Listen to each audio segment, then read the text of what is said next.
Hello everyone, this is Marshall Gidler of ACLS Global bringing you another lesson in the ACLS Global FX Trading School. In our last series of videos, I described the participants in the market. Now, I'd like to discuss the times and places where trading takes place. If you listened to the earlier videos, you might be a bit surprised at this question. After all, I already said that you can trade anytime and anywhere. The market starts trading at 8 a.m. on Monday in New Zealand and keeps going until Friday afternoon in San Francisco. That's true as far as it goes, but that doesn't mean trading is the same during all that time.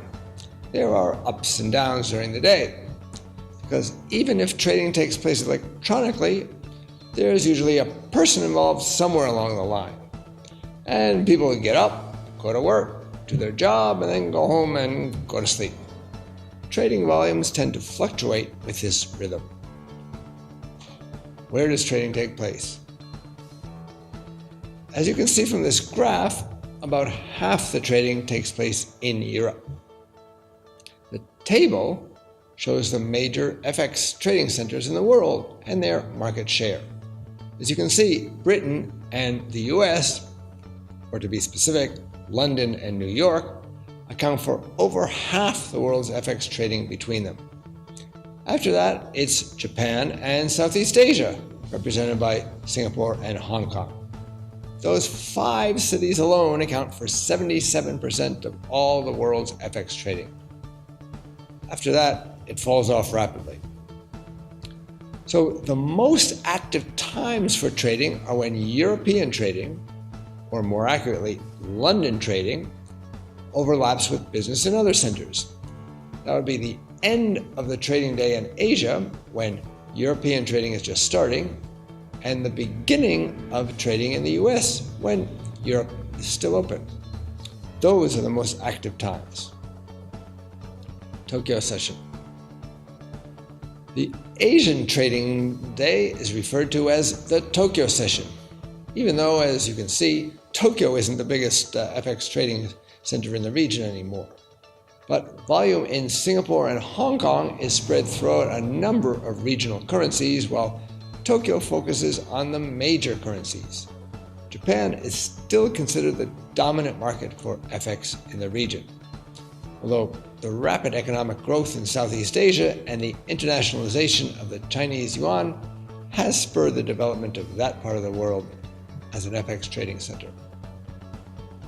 London session. The European session is referred to as the London trading session because, as you saw on the table, European trading is far and away dominated by London. This is partly historical. The UK was the dominant economic power in the 19th century, and sterling was the major reserve currency. While the US and the dollar have since taken over, London retained its place as the major currency trading hub. Probably because of its location. It straddles the time zones of both Asia and the US. The advent of the euro actually helped to solidify London's dominant position because trading in other European centers declined. Frankfurt was no longer dominant in trading the Deutschmark, and Paris was no longer the center for French franc trading. New York session. The New York session lasts until around 5 p.m. New York time, but in fact, activity dies down somewhat once London traders go home around 5 p.m. London time, which is about 10 a.m. New York time. While most of the big banks are located in or around New York City, there's also active currency trading in Chicago on the Chicago Mercantile Exchange, known as the Merc.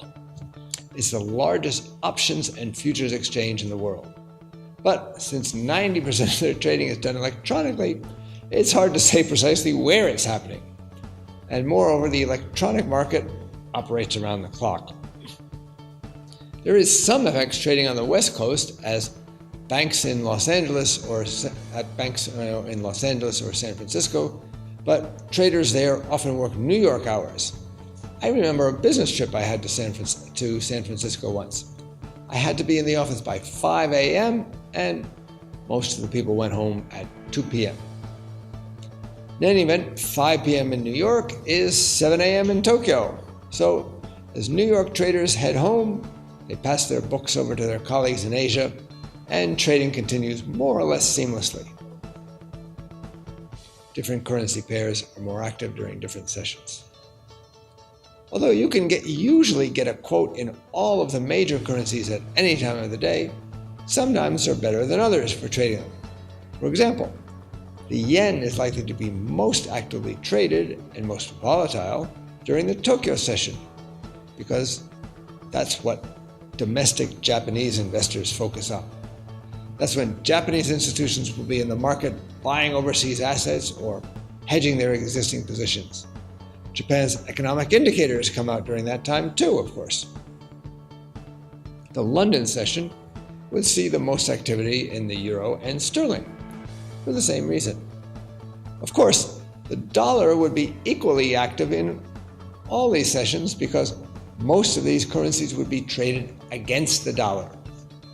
Now, if the time of day affects activity in the major currencies, it has an even stronger effect on activity in the smaller, less frequently traded currencies. The less active currencies are easiest to trade when their home country is open for business and harder to trade outside of that time. For example, it might be hard to get a good quote in the Canadian dollar during the Asian trading day. How many people in Asia want or need to trade Canadian dollars or are following the Canadian economy? You'd be better off waiting until Toronto opens for business and the people who are most interested in Canada, that is, the Canadians themselves, get into work.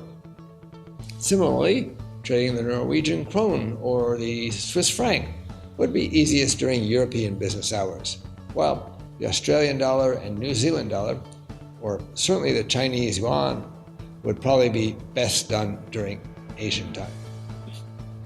Active equals deeper market.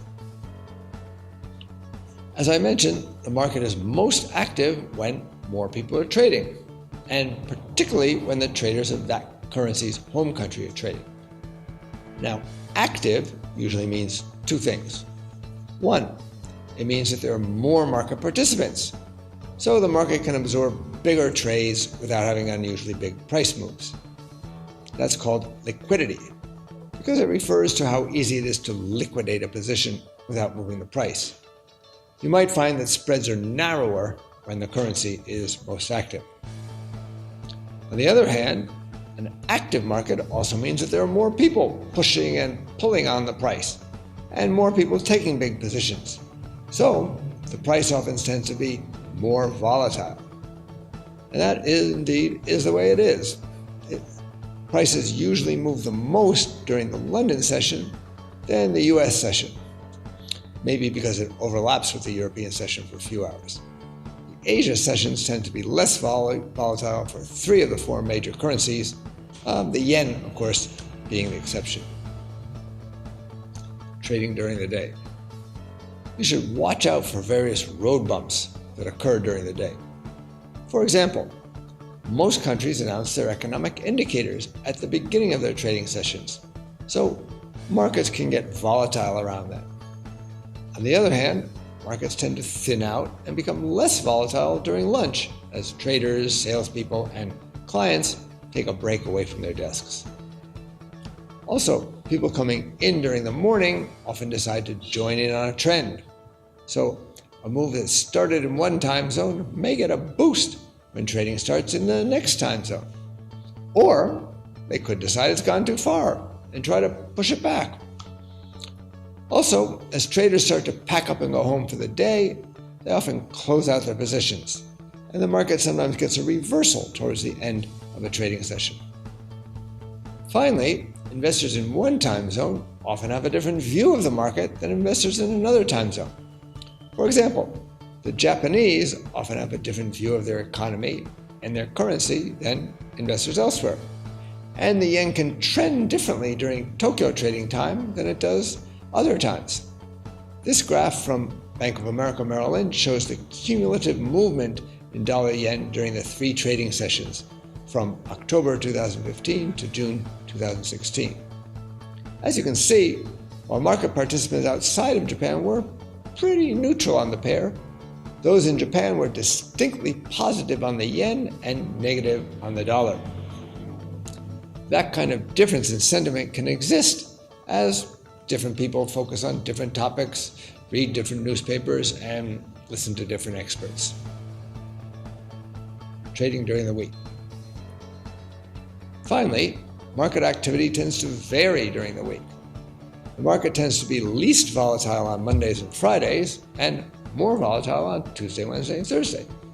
That's probably because people are getting ready for the week on Monday, there are often internal meetings, and people are absorbing the news from the weekend. Friday, of course, trading slows down as people often pack up early and leave for the weekend. And don't even think of trading Friday afternoon New York time.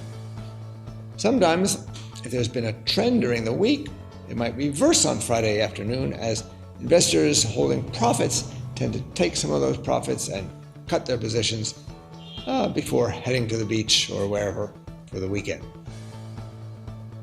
Summary. In this video, I explained the rhythm of the global trading day. Trading is broken down into 3 sessions: the Tokyo session, the London session, and the New York session. Trading is most active during those periods when 2 trading regions are open at the same time. Currencies tend to trade more actively when their home market is open. Markets are also most active during the middle of the week. Mondays and Fridays tend to be a bit quieter. This is Marshall Giller of ACLS Global with another in our series of educational videos. Trade FX with knowledge.